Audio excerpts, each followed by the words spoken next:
Seorang residivis kasus bobol rumah dikepung warga saat lari dari kejaran personil Polres Oku Selatan.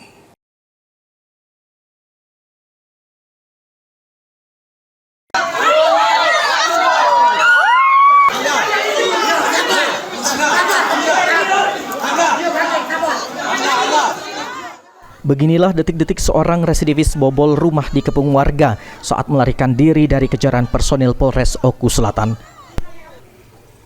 Tersangka Asril merupakan warga desa Aromantai, Kecamatan Pulau Beringin, Kabupaten Oku Selatan, Sumatera Selatan. Dalam aksinya, tersangka bersama rekannya melakukan pencurian dengan membobol gudang penyimpanan paket JNE yang berada di Kecamatan Pulau Beringin. Saat ini pelaku berhasil diamankan di Mapolres Oku Selatan beserta barang bukti kejahatan. Sementara satu rekannya telah terlebih dahulu diamankan oleh personil Satreskrim Polres Pulau Beringin, Polres Oku Selatan. Sebelumnya mendapatkan informasi dari masyarakat bahwa tersangka ada di seputaran Pemkab.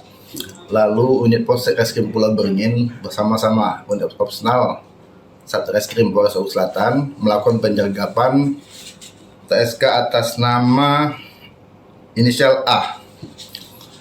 Dari penyergapan itu tersangka sempat kabur dari penyergapan, masuk ke rumah warga dan naik ke atas atap rumah warga.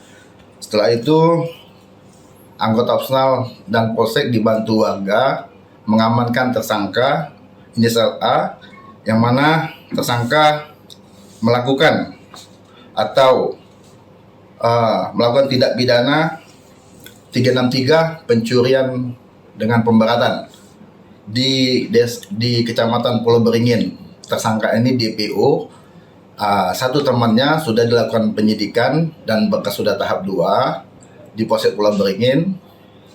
Tersangka ini DPO lalu ditangkap pada hari Sabtu tanggal 26 April 2025. Tersangka ini sendiri residivis atau seperti apa nih, Pak? Tersangka ini merupakan residivis atau penyakit kambuhan lah. Itu pasal yang dikenakan, Pak, dan ancaman hukuman? Pasal 363 ayat 2 dengan ancaman hukuman 9 tahun penjara. Untuk tersangka, polisi menjerat pasal 363 ayat 2 dengan ancaman hukuman 9 tahun penjara. Sri Fitriana, PAL TV.